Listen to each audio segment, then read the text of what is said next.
안녕하세요. 저는 얼마 전 이혼한 30대 여성입니다. 이 세상에 제정신 아닌 사람 많다고 하지만 정말 정신병자를 만나기란 쉽지 않잖아요.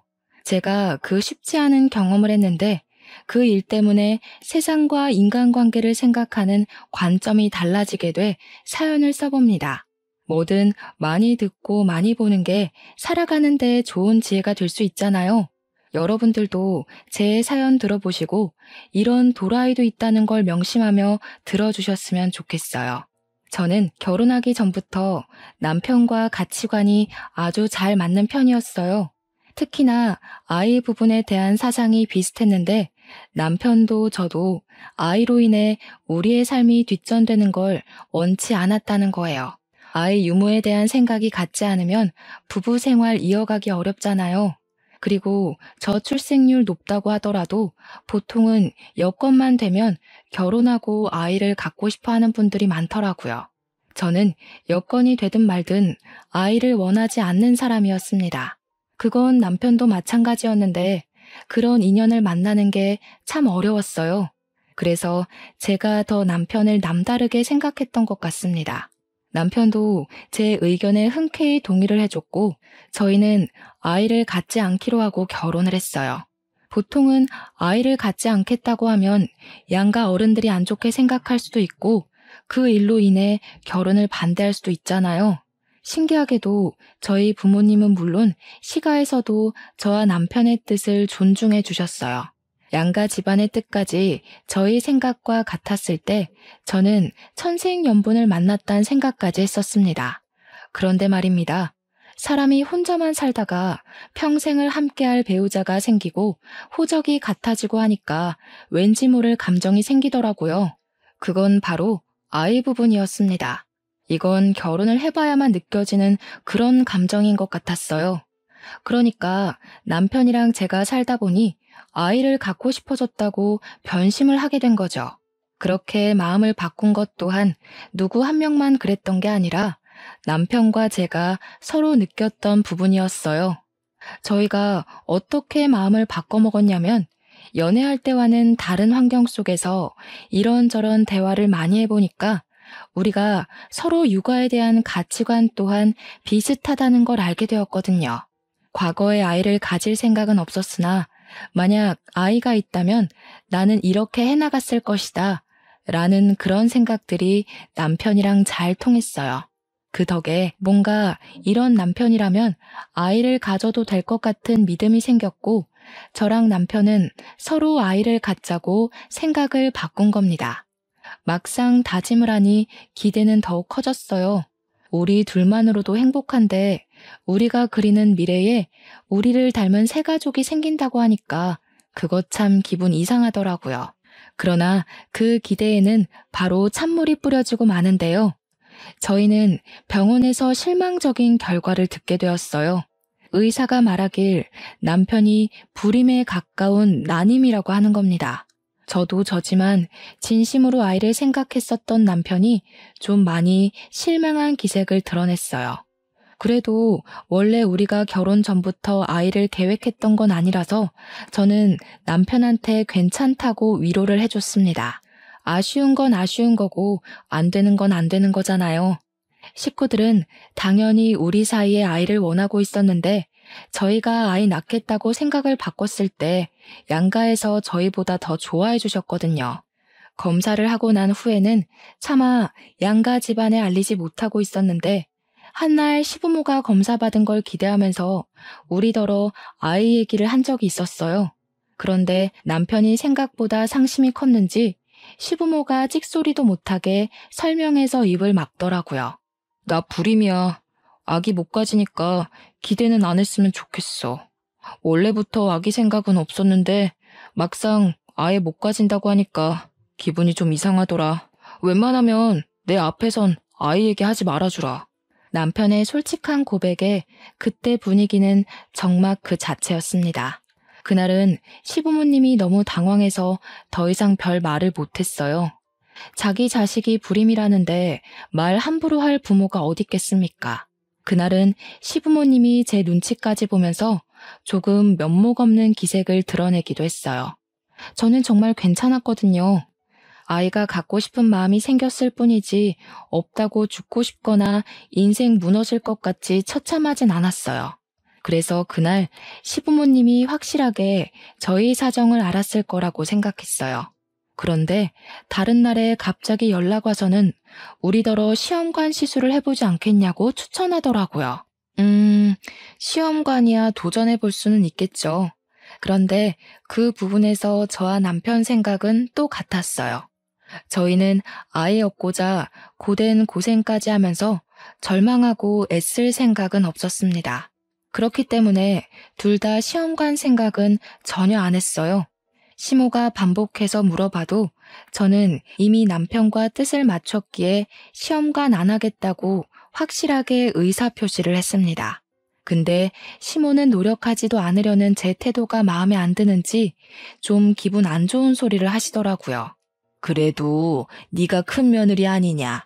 밑에 작은 애 집에서 먼저 애 생기면 눈치 안 보일 것 같아? 너도 너지만 너 때문에 우리 집 장남 이미지까지 망칠 순 없잖니. 망치다니요? 제가요? 그렇게 말씀하시면 제 입장에서 서운하죠. 남편이 불임이라서 임신 못하는 건데 왜 제 탓을 하세요? 네가 시험관 안 하겠다고 해서 우리 아들도 따라서 안 하는 거 아니야. 어쨌든 둘이 다시 얘기해서 시험관 해보도록 해라.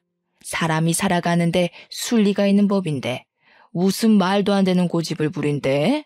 시모가 생각보다 고집스럽게 나와서 솔직히 아주 황당했습니다. 저희가 결혼하기 전에 양가 어른들에게 아기 갖지 않겠다고 말씀드렸거든요. 그때는 시모도 쿨하게 허락을 하셨어요. 근데 갑자기 이렇게 고집을 부리는 것이 조금 이해가 안 가서 당황했습니다. 심지어 그날뿐만이 아니었어요. 시모는 이런 식으로 저만 가지고 자꾸 시비를 걸었습니다. 어이가 없어서 한 번은 남편한테 얘기를 해줬는데 남편은 그저 시모가 하는 말 전부 다 쓸데없는 말이니까 무시하라는 대답뿐이었어요. 그래야 하나 싶어서 저도 그냥 시모 말을 한 귀로 듣고 한 귀로 흘리는 걸로 스트레스를 해소했죠. 그런데 제가 그저 쉬쉬하며 넘기니까 이 상황이 점점 우스워지더라고요.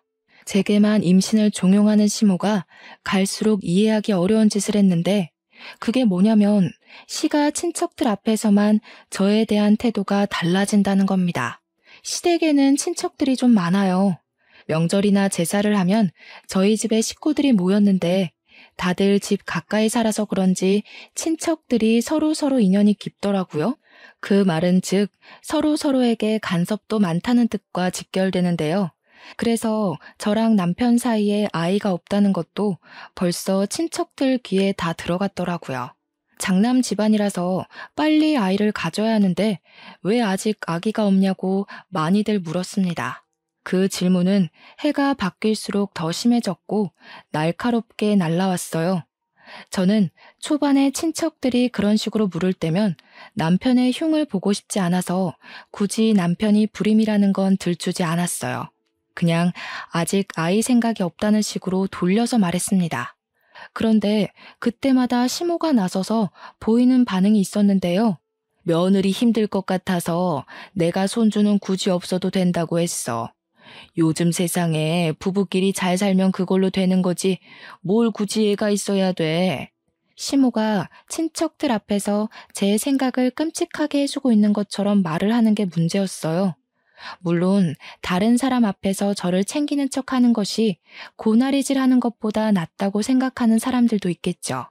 그런데 고나리질은 고나리질대로 당하고 남들 앞에 설 때만 이렇게 가식적인 친절을 보인다면 생각이 달라지실 겁니다.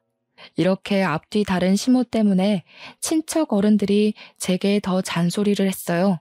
세상에 너희 시모 같은 사람 없다는 둥, 아무리 손주 욕심 없다고 해도 손주 보고 싶은 게 시모 마음인데 그걸 몰라준다는 둥, 왜 효도를 너네들이 받고 있냐는 둥 말입니다. 저보고 시모 생각해서 손주 가지려고 노력이라도 해보라고 얼마나 독언을 날리는지 몰라요. 기가 찼지만 오랜만에 뭉친 식구들 분위기를 망칠 수 없어서 어찌어찌 넘겨왔습니다. 이렇게 시가 사람들한테 기분이 상하면 제가 누구한테 속풀이를 하겠습니까? 당연히 남편한테 하겠죠. 그래서 늘 명절이나 시가에 큰 행사가 있고 난 후면 저도 모르게 남편한테 툴툴 털어놓게 됐어요. 그럴 때마다 남편이 사과를 해주기는 합니다.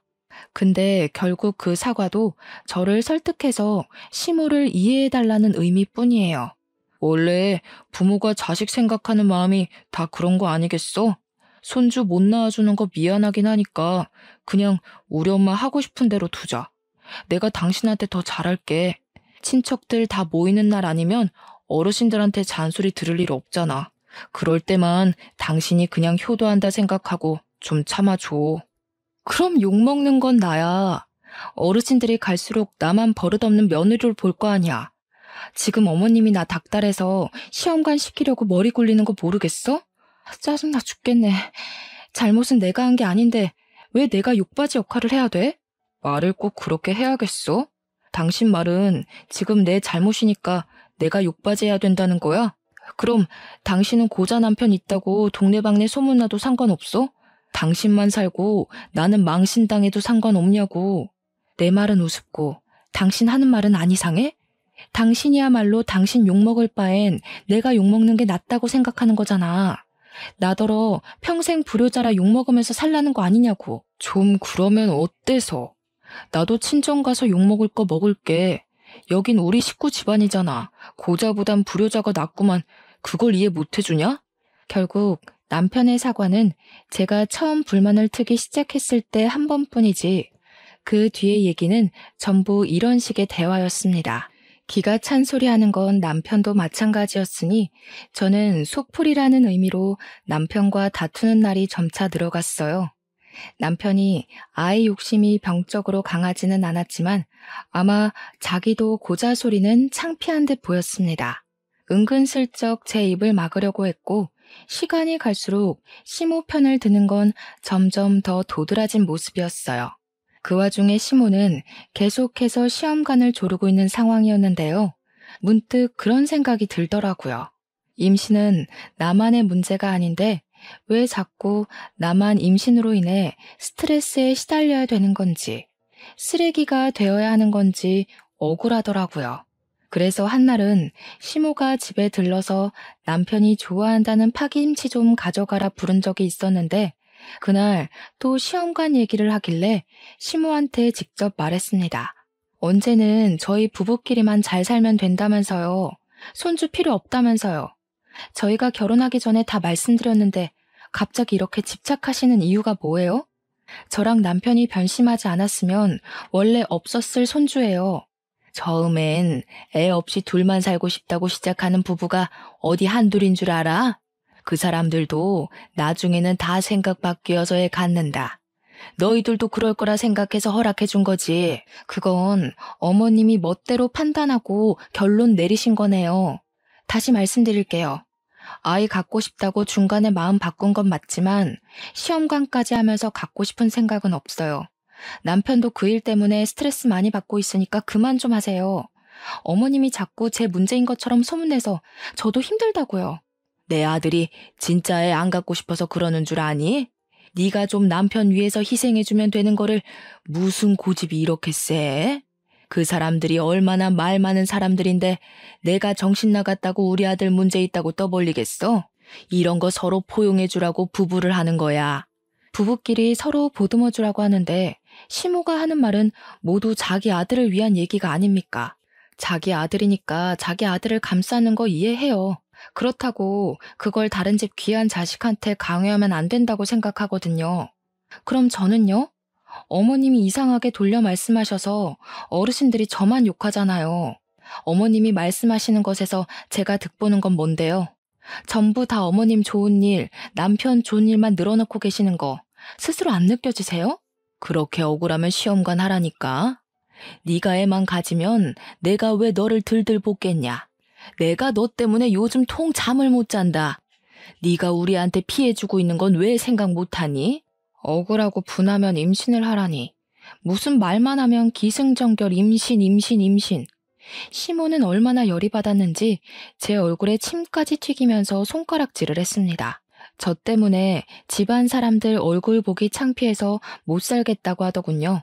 그런 와중에 제가 따박따박 대꾸하니까 더 화가 났는지 갑자기 파김치통을 제게 던져버리더라고요. 저도 모르게 그 통을 받았는데 저야말로 시모 행동에 열이 받아서 그걸 그대로 바닥에 던져버렸어요. 그러자 파김치 통 뚜껑이 열리면서 바닥에 파김치가 쏟아졌고 시모 양말을 흥건히 적셨습니다. 경고하는데 한 번만 더 저를 그런 식으로 말씀하시면 남편 고자라고 다 말할 거예요. 그리고 이건 안 들고 갈게요. 뭐 쏟아져서 먹을 수도 없겠지만 씨 없는 수박 뭐가 이쁘다고 반찬을 챙겨주세요? 애초에 남편 씨만 좋았어도 어머님이랑 저 사이에 이런 불상사는 없었겠죠? 근본 문제가 뭔지 똑바로 생각해 보셨으면 해요. 저는 결국 빈손으로 왔다가 빈손으로 나가야 했습니다. 그때 시모가 제 뒤통수에 대고 야! 라며 목청을 높이면서 달려오는 기척이 들리더라고요. 돌아보니 제 머리채를 잡으려고 하대요. 그래서 바로 피해버렸어요. 그니까 시모가 허둥지둥대면서 바닥에 꽈당 넘어지는 게 아니겠습니까? 시모가 뛰어온 길에는 파김치 국물로 엉망이 되어 있었습니다. 꼴 좋았어요. 제가 만약 못 피했다면 저는 시험관 안 한다는 이유로 불효자로 욕먹고 내조 못하는 아내로 찍히는 걸로 모자라 시모한테 두들겨 맞기까지 했을 거 아닙니까? 호구같이 당해주기 싫었어요. 정말 황당한 상황이잖아요. 조선시대도 아니고 이런 억울한 누명을 누가 참고 있겠습니까? 넘어진 시모를 살펴주지도 않고 저는 매몰차게 집으로 돌아왔어요. 그런데 제가 제 의사 표현 좀 했다고 시모가 많이 성난 건지 그걸 남편한테 고자질했더라고요. 남편이 퇴근하고 오는데 손에 새로운 파김치통이 들려 있었습니다. 시댁에 들렸다가 오는 길 같았어요. 남편은 파김치통을 제가 보는 앞에 팍 내려놓더니 화가 났다는 표시를 잔뜩 했습니다. 당신이 우리 엄마 허리 다치게 했다며? 왜 계속 우리 엄마랑 싸우려 드는 거야? 그냥 곱게 내내할 수는 없냐? 엄마가 아들 고자인 거 남들한테 말하는 게 창피할 수도 있는데 그것도 하나 이해 못 해주냐고. 어머님이 말을 또 그렇게 하셨네? 어머님 소설가 하셔야겠어. 어쩜 그렇게 자기 위주로 이야기를 잘 지어내실까? 나 꼭 사기 결혼당한 기분이야. 결혼 전에 우리 뜻 존중해주던 어머님은 어디 가셨대? 지금 비꼬냐? 젊은 네가 좀 이해해줄 수 있는 걸 꼭 그런 식으로 말해야 했어? 대체 불효자로 욕먹는 게 뭐 대수라고 이렇게까지 해? 친척 어른들을 맨날 만나는 것도 아니고 내가 좀만 참으라고 했잖아. 내가 친척 어른 만나는 것 때문에 이러는 거라고 생각해? 어머님이 당신 흠 덮으려고 나를 싹 수 없는 애로 만들고 있는 게 문제잖아. 아들 문제 숨기고 싶다고 거짓말을 하는 건 아니지. 내가 시댁 종도 아니고 왜 남을 위해서 기꺼이 욕먹는 걸 감수해야 돼? 남? 진짜 말 짜증나게 한다. 이런 게 부모 자식 간의 애정이야. 부모 사랑 못 받고 자란 애처럼 왜 이래? 아, 장인어른 장모님은 당신한테 하자가 있어도 나 몰라라 했었나 보지? 끝내 친정 부모님까지 욕보이는 남편에게 진심으로 기분이 상한 저는 제가 무슨 말을 해도 남편이 내 말을 안 들어주겠구나라는 걸 깨달았습니다. 남편도 시모처럼 이미 자기 이미지 지키는 데에 저를 이용하는 것을 당연하게 생각하고 있었어요. 마치 저를 문제아처럼 말하고 있었지만 저는 똑똑하고 정상적인 부모님 밑에서 자랐기 때문에 이 집이 잘못되었다는 걸 온몸으로 느낄 수 있었죠. 그래? 그런 게 조건 없는 사랑이고 효도구나. 거짓말을 해서라도 내 사람 안 쪽팔리게만 해주면 되는 거네? 어머님 아버님이 자식한테 참 좋은 거 가르쳐 주셨어. 나는 나 쪽팔린다고 가족을 공경에 빠뜨리란 교육은 못 받았거든. 우리가 자식 낳으면 우리 애한테도 그런 식으로 가르칠 거야? 이건 나랑 좀 생각이 다른데. 비꼬지 말라고. 네가 이런 사람인 줄 알았으면 결혼도 안 했겠지만 이미 늦어버렸으니 너랑은 애 낳을 일 절대 없어. 너 같은 게 하나 더 생길 생각하니까 아주 치가 떨린다. 남편은 제게 손찌검을 하고 싶어 했는데 스스로 조절하면서 방을 나갔습니다. 그때부터 저희는 각방을 사용했어요. 서로 아는 체도 안 하고 밥도 따로 먹었습니다. 그렇게 좀 잠잠한 시간을 보내나 싶었어요. 남편이랑 다투니까 시모한테도 연락이 안 와서 그건 좀 좋더라고요. 아무래도 남편이 제 고집 때문에 시모한테 임신 얘기하지 말라고 경고를 한 것 같았습니다. 그걸 어떻게 눈치챘냐면 그래도 시댁에서 하는 제사는 가야 되잖아요. 거기서 시모가 제게 말 한마디 안 하고 행동으로만 행주 툭 던지고 국자 툭 던지고 할 때 눈치를 챘어요. 그러거나 말거나 무시했습니다. 제가 멀리 있으면 시모가 저를 딱히 부르지 않길래 일부러 시모 피해서 일을 하기도 했어요. 그날이 제사였다고 했잖아요. 그래서 시댁이 큰 집이었던지라 역시나 친척 어른들까지 오는 날이었는데요. 친척 어른들은 지난번에 봤을 때보다 더 제게 냉랭한 태도를 보였습니다. 아예 제 인사도 안 받아주는 것 같은 느낌을 받았어요. 처음엔 기분 탓이겠거니 했는데 제가 직접적으로 누구를 지정해서 말을 붙여보아도 대놓고 모른 채를 하시더라고요. 사람 무안할 만큼이요. 마치 몰래카메라를 당하는 기분이었는데 얼마나 기가 찼는지 모릅니다. 그때부터 저도 딱히 애쓰지 않았어요.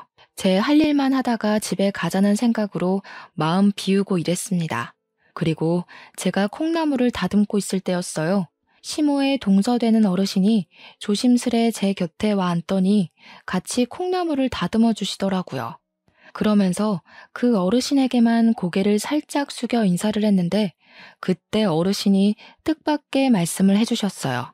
내가 잘 아는 난임센터 하나 소개해 줄 테니까 시어머니 그만 속상하게 하고 가서 검사라도 받아봐. 불임이라는 거 다 들었어. 네 시애미가 얼마나 속상해하면서 울던지. 자식들만 보고 사는 사람인데 불쌍하지도 않냐? 이때 상황 파악하느라 한 10초는 멍 때렸던 것 같아요. 그리고 저는 바로 헛웃음을 뱉었습니다. 가만히 듣자 하니 시모가 아주 기가 막힌 거짓말을 해놨더라고요. 많은 친척 어른들한테 제가 불임이라고 소문을 퍼뜨려 놓은 거 아니겠습니까? 와, 그래서 다들 저를 보고 혀를 끌끌 차고 인사도 안 받아줬구나. 이해가 되더라고요. 이거 진짜 이렇게 넘어갔다간 정말로 호구될 것 같대요. 앞으로 살 날이 얼만데 제 결혼 생활 또한 더 피곤해질 것 같았고요. 저는 그래도 저한테 시모인 사람이니까 최소한의 예의는 지켜야 할 것 같아서 남편이 고자라고 소문은 안 냈어요. 그런데 시모가 먼저 손수를 치고 저를 바보 만들어 놓은 거 아니겠어요? 참을 수가 없었습니다. 이건 제가 며느리라는 이유만으로 참아줄 수 있는 수위를 넘긴 것 같다는 생각이 들었어요.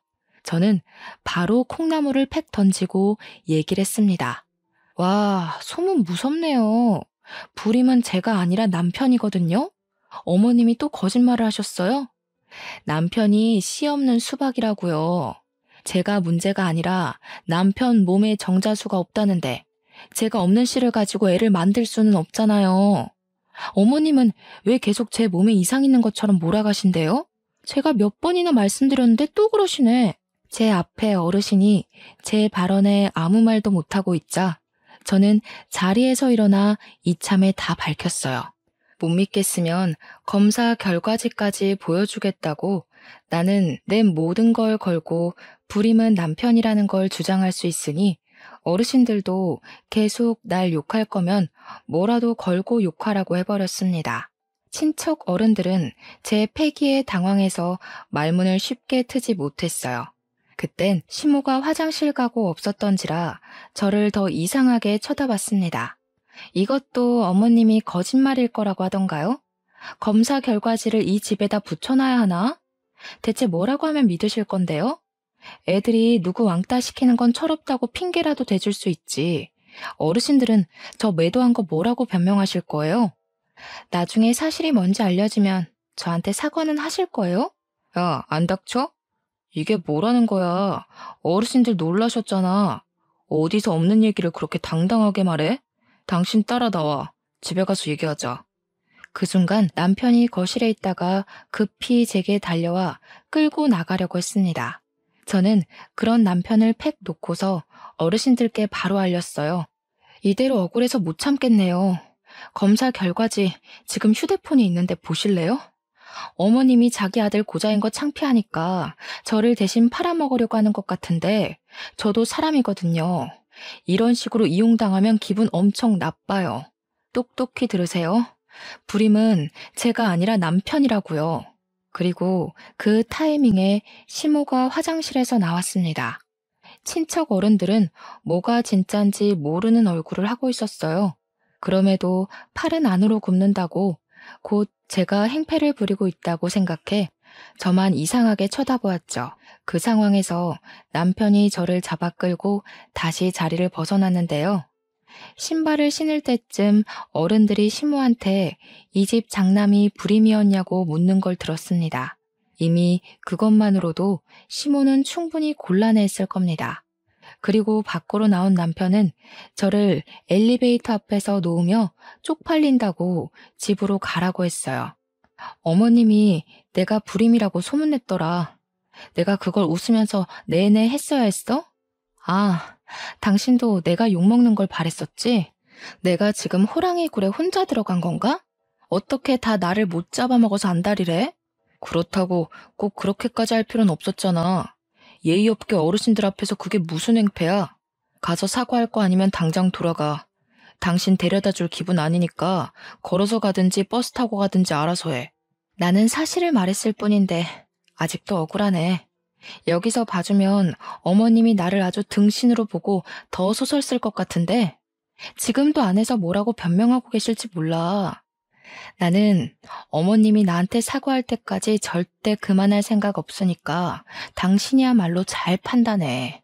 제가 말을 함부로 놀리자 남편이 성질났는지 제 뺨을 때렸습니다. 안 그래도 친척들 앞에서 고자라 까발려져 화가 났는데 제가 사과는커녕 바락바락 대드니까 참을 수 없었나 봅니다. 남편은 제게 사과도 안 하고 그대로 돌아서 집으로 들어가 버렸고 저는 억울한 마음에 눈물 글썽이며 한참 서 있다가 집으로 돌아왔습니다. 남편이랑 같은 공간에 있기 싫어서 친정을 찾아갔어요. 친정은 논을 마주보고 있는 주택인데요. 복잡한 도심 속에 살다가 고향을 찾으면 그나마 머리가 식는 기분이라 스트레스가 극에 달할 때마다 찾는 곳입니다. 늦은 시간에 찾아갔는데도 친정 부모님은 저를 반갑게 맞이해줬어요. 부모님을 보니까 그간 악으로 깡으로 버텨왔던 서름이 한순간에 터져나왔어요. 인사도 못 드리고 눈물부터 보이자 친정 부모님은 제가 굳이 말 안 해도 결혼 생활이 많이 힘들다는 걸 알아봐 주시더군요. 아휴, 김서방이 잘 좀 할 것이지. 우리 딸 얼굴이 왜 이렇게 안 좋아? 밥은 먹었니? 사돈집에서 제사 지낸다더니 무슨 일이 있었던 거야? 엄마, 나 진짜 서러워서 못 살겠어. 이렇게 평생 살아야 되는 게 너무 싫어. 나 이제 어떡하지? 내가 고른 남잔데도 너무 꽝이라서 싫은데 어떡해? 나 진짜 이대로 평생 불행해야 되는 거야?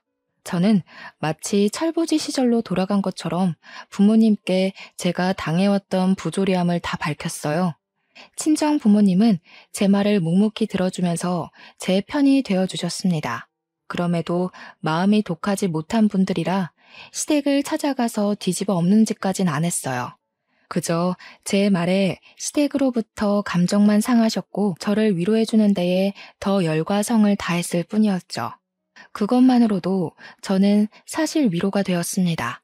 이젠 누굴 뒷담하고 탓하는 게 지쳤는데 그런 제게 부모님 곁은 누굴 흉보지 않을 수 있는 쉼터 같은 곳이었으니까요. 그렇게 부모님 집에서 하룻밤 자고 출퇴근을 해도 남편한테는 따로 연락이 안 왔습니다. 진짜 웃기게도 시댁에서도 연락이 오지 않았어요. 마치 내가 누군가의 며느리, 누군가의 아내였나 싶을 만큼 잠잠했어요. 그제야 제가 시댁에서 얼마나 보잘것없는 위치였고 존재였는지가 파악이 되더라고요. 너무 짜증이 나서 그냥 이혼해버리자 그렇게 마음먹고 그날 바로 이혼 합의서를 준비했어요. 꼴보기 싫은 사람들 안 보고 합의서에 도장 찍을 순 없을까? 그 고민만 남은 저는 며칠간 같은 생각만 되풀이하느라 거의 멍 때리면서 지냈어요. 그러던 어느 날엔 평소와 좀 다른 일이 발생했는데요. 여느 때처럼 퇴근하고 친정집을 가는데 친정집을 가는 마을버스가 목적지까지 못 가고 멈추는 겁니다. 그때부터 버스 안 사람들이 웅성거리기 시작했는데 뭔가 싶어서 차 앞쪽을 봤더니 소방차가 보였고 그 뒤로 검은 연기가 자욱했어요. 화재가 난 것이랍니다. 화재 사건을 뉴스 말고 직접 본 건 처음이었는데 여기서 제가 심장이 철렁 내렸던 건 화재 사고를 실제로 봐서가 아니었어요. 이쪽으로 가는 방향은 일방통행이었고 마을이 한 줄로 쭉 나열되어 있는 동네인데 이쪽 길에 불이 났다는 건 마을 전체가 위험하다는 것과 같은 뜻이거든요. 그럼 우리 집에도 피해가 갔을지 모를 일이라서 심장이 내려앉았던 겁니다. 그 사실을 자각하자마자 저는 급히 버스를 내려서 소방차가 있는 곳으로 뛰어갔어요. 마침 경찰차까지 모여 있었습니다. 다행히 불은 진압이 된 것 같았는데 그 넓은 논이 전부 새카맣게 타 있었어요. 주민들이 한순간 사고로 자산을 잃은 셈이었죠. 그 방대한 사고의 잔해를 보니까 더 저희 집 사정이 걱정되었습니다. 저는 공직자들을 붙잡고서 대체 무슨 일이냐고 나 이 동네 사람이라고 신분을 밝히며 물었어요. 그러자 소방관이 설명을 해주길 누가 집에다 불을 지르려다 바람에 불씨가 날아가서 논이 다 타버렸다는 겁니다. 그러면서 저더러 집이 어디냐고 소방관이 묻길래 제가 우리 집 쪽을 알려드리려고 돌아봤는데 마침 그 앞에 경찰들이랑 소방관들이 모여 있었어요. 그 부분이 가장 분주한 걸 보니까 우리 집에서 어떤 큰 피해가 있는 것 같았습니다. 너무 놀라서 다리에 힘이 풀렸어요. 공직자들이 잡아주지 않았다면 쓰러졌을 겁니다. 저는 차마 감사 인사도 못하고 서둘러 우리 집 앞으로 뛰어갔어요. 그 순간 저는 생각지도 못한 것에 놀라서 걸음을 멈췄습니다. 우리 집 대문이 새카맣게 탄 건 문제도 아니었어요. 우리 부모님 앞에서 시모가 양쪽에 경찰을 끼고 서 있더라고요. 손에는 수갑을 차고 있었습니다. 그걸 보자마자 이 사태가 누구 때문에 일어난 건지 한순간에 알 것 같았어요. 저는 시모를 무시하고서 부모님께 대체 이게 무슨 일이냐고 물었습니다. 무척 성이 나 있던 부모님은 아빠나 엄마나 할 것 없이 서로 흥분해서 시모를 삿대질하기 시작했는데요. 두 분 하는 말이 시모가 우리 집에 불을 지르려다가 논을 다 태워버렸다고 노발대발하는 겁니다. 와, 세상에 무슨 이런 정신 나간 년이 다 있니? 내가 하루 이틀 살아본 거 아닌데도 이렇게나 제정신 아닌 년은 처음 본다. 어떻게 자기 분에 못 이겨서 불을 지를 수가 있어? 너한테도 이 정도로 정신 나간 짓 했던 거야? 이 사람 이거 사람 아니구먼. 당장 깜빵 쳐놓고 다시는 못 나오게 해줘요. 이런 사람들은 밖을 나돌아다니면 안 돼. 이런 여편네인 줄 알았으면 우리 딸을 안 보내는 건데 이 천박한 집안 같으니라고. 제가 그날 부모님이 성질내는 걸 처음 보기도 했지만 그 미친 짓이 기어코 시모가 한 짓이 맞는다는 것에 더 충격받았습니다. 아무리 생각해도 시모가 갑자기 이런 사고를 칠 만큼 저한테 악감정이 있나 의문스러웠어요. 제가 시모를 화나게 한 게 있다면 겨우 시험관 안 하는 것과 친척 어르신들 앞에서 남편이 고자라는 걸 알려준 것밖엔 없다고 생각하거든요. 그런데 그걸로 화재 사고를 일으킬 수도 있는 건가요? 심지어 이렇게 공직자들까지 대동했는데도 시모는 반성하는 기색이 없었어요. 오히려 우리 부모님이 자기 탓하는 걸로 더 뭐라 하면서 목소리를 쩌렁쩌렁 내었습니다. 그쪽들 딸 때문에 우리 아들이랑 내가 망신을 당했는데 이 정도는 아무것도 아닌 거지. 그러게 왜 나를 망신 주냐고. 감히 시댁을 덤비면 어떻게 되는지 톡톡히 알았죠? 이제부터 딸 교육 똑바로 시켜요. 뭐라고요? 그쪽 아들이 몸에 장애 있는 거를 왜 우리 딸 탓을 해요? 망신은 우리가 망신이지. 남자 구실도 못하는 놈을 사위로 들이게 됐는데 나 솔직히 사기당한 기분이라고요. 우리한테 자식 교육 논하기 전에 그쪽 자식 건강이나 점검하세요. 이봐. 집구석에 어른이란 사람들 생각하는 꼬락서니가 이 모양이니 자식 되는 년도 버릇없이 따박따박 말대꾸 하지. 정신 좀 차리세요, 사돈들. 지금 사돈들 딸이 밖에서 사돈들 이름에 똥칠하고 다녀요. 시모의 얼척없는 발언에 저는 뼛속부터 화가 치밀어서 결국 시모의 싸다구를 때렸습니다. 그 순간 정적이 흘렀고 저한테 맞은 시모도 자기가 맞았다는 것에 기가 찬 얼굴을 하고 있었어요. 이 사람 이거 완전 정신병자네. 물불 안 가리고 자식 지키려는 건 알겠는데 진짜 불도 안 가릴 줄은 몰랐네요. 불놀이 하시고 오줌 안 싸셨나 몰라? 이대로 이혼하면 서러울 것 같았는데 직접 깜빵 가주겠다고 이리 사고를 쳐주니 제가 무척 기뻐요. 이제야 숨통 좀 트이겠네요. 뭐라고? 이 정신 나간 것이 감히 시애미를 쳐? 이보세요. 보셨죠? 당신들 딸내미가 이 모양이야. 경찰 선생님들도 보세요. 정신 나간 건 내가 아니라 이 여자라고요. 날 잡을 게 아니라 전현을 잡아야지. 저는 이 사람 때문에 우리 부모님이 하마터면 큰 변을 당했을 뻔했다는 생각에 소름이 돋아서 반대편 뺨을 한 대 더 쳐줬습니다. 시모는 난생 처음 사람한테 맞아봤는지 얼떨떨해 하면서도 기분 나쁜 표정으로 저를 노려봤어요.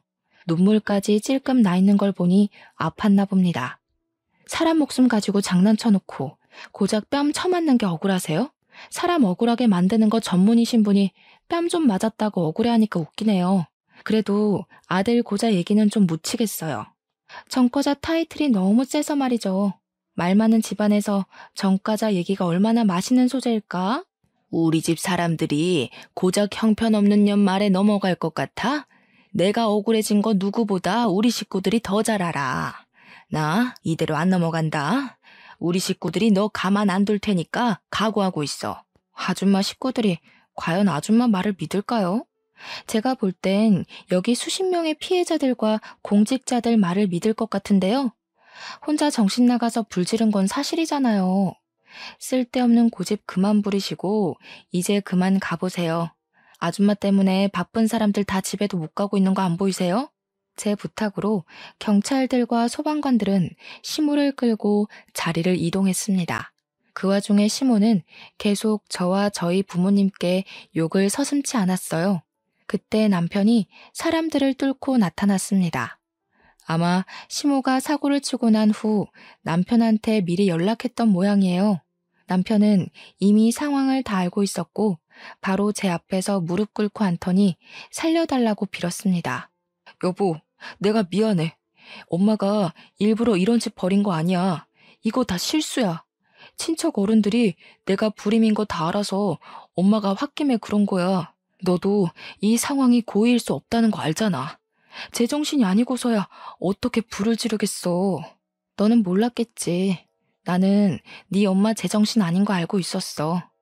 내가 몇 번이나 너한테 언지를 줬는데도 너는 너네 엄마 감싸두느라 바빴잖아. 실수든 고의든 지금 상황에서 그런 건 소용없어. 네 엄마가 정신 나가서 이 동네 사람들 자산 날려먹은 걸 탓해. 너희 집안은 멍청한 네 엄마 때문에 망하는 거야. 솔직히 불을 지른 것까지는 저도 놀란 부분이었습니다. 당연히 화재 사고가 아니더라도 용서해줄 마음은 없었지만 이젠 아예 용서 자체가 불가능해져 버렸어요.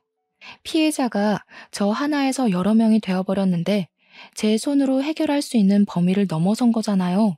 이건 어떻게 합의를 볼 수 없을 만큼 너무 큰일이었던지라 남편이 싹싹 빌어도 제가 어떻게 해줄 수 있는 문제가 아니었습니다. 그 와중에 친정 부모님은 여전히 화가 머리끝까지 나 있었어요.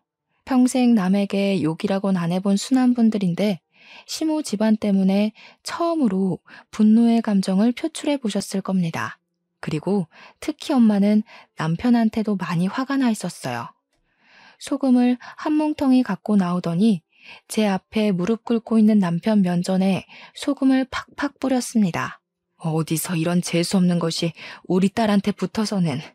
얼른 정신 나간 너네 엄마 데리고 썩 꺼져라. 저 아줌마 아무래도 진짜 정신병 있는 게 분명하니까 병원에 쳐넣든지 감옥에 쳐넣든지 다시는 세상 밖에 못 나오게 가두라고. 남편은 엄마한테서 도망치듯 자리를 벗어났습니다. 나중에 들려온 소식인데 남편이 시모를 데리고 진짜로 정신병원을 갔다고 하더라고요. 거기서 아주 충격적인 진단 결과가 나왔는데요. 시모한테서 분노 조절 장애의 소시오패스 기질이 있다는 진단이 나온 거 아니겠습니까? 좀 충격이었어요. 남의 돈에 좋아 보이려고 이미지 관리를 엄청 한다는 건 알았지만 그게 강박증이었을 만큼 정신병을 갖고 있는지는 몰랐거든요. 사실 처음엔 감형받으려고 수쓰는 건가 했어요. 근데 지난날의 시모 모습을 곰곰이 생각해 보니 정신병이 아니고서야 설명할 수 있는 말이 없긴 하네요. 그건 그거고 우리 친정집이랑 동네 사람들의 다 타버린 돈은 제대로 배상해야 되잖아요. 저는 당연히 남편에게 이혼 소송을 했고 시모는 방화죄와 우리 집 기물 손괴죄로 기소가 되었는데 감옥시설에 소속된 정신과 전문의에게 치료를 받게 되었다고 해요. 그리고 그 집안은 저희 동네 논에 대한 보상 때문에 완전 빚더미 앉았다고 합니다. 그 논 땅덩어리가 굉장히 크거든요. 아마 파산난 전 남편의 집안을 살리려면 시가 친척들의 도움까지도 필요할 거예요. 시모가 그렇게 잘 보이고 싶어 했던 시가 친척들이 과연 쫄딱 망한 집안을 도와줄지가 의문이네요. 그쪽 집안이 상상 이상으로 망해버린 건 저한텐 좋은 일이었지만 한편으로는 그놈들 때문에 괜히 우리 동네 사람들까지 피해보게 만든 것 같아서 마음이 안 좋았습니다. 시골 구석이다 보니까 다들 안면 트고 지냈거든요. 그날이 있고 3개월이 지난 지금까지도 저희 부모님은 동네 사람들에게 사과를 하고 다녀요. 사실 동네 사람들은 다 마음이 좋으셔서 저희 부모님 탓을 따로 하진 않으십니다. 가끔 동네 사람들의 자녀분들이 오시면 저희 집을 내쫓아야 될 이웃으로 취급하긴 했어요. 특히 명절 때 이 동네에 사람이 많아지면 소문과 눈초리도 같이 무성해졌어요. 저희 부모님이 일부러 바깥을 더 안 나가시는 걸 알게 됐을 땐 제가 결혼을 한 것에 대해서 죽을 듯이 후회를 합니다. 저는 왜 하필 결혼을 해도 그런 집사람들이랑 엮여서 우리 부모님한테 피해를 줬을까요? 이쯤에야 문득 전 남편이 주야장천 말했던 불효자란 말이 맞는다는 생각도 들더군요. 다른 건 몰라도 우리 부모님 노후가 편안해질 때까지는 제가 계속 친정에서 지낼 것 같아요. 제가 문제의 원인인데 저만 이 동네에서 쏙 빠질 수가 있나요? 제가 몰고 온 똥 제가 치워야죠. 비록 해피엔딩인 사연은 아니지만 그래도 열심히 살고 있고 이웃들에게 용서받고자 애쓰고 있으니 청취자분들도 저희 가족에게 응원 한마디씩 해주시면 좋겠습니다. 늘 행복하시길 바라면서 긴 글 마무리할게요. 들어주셔서 감사합니다.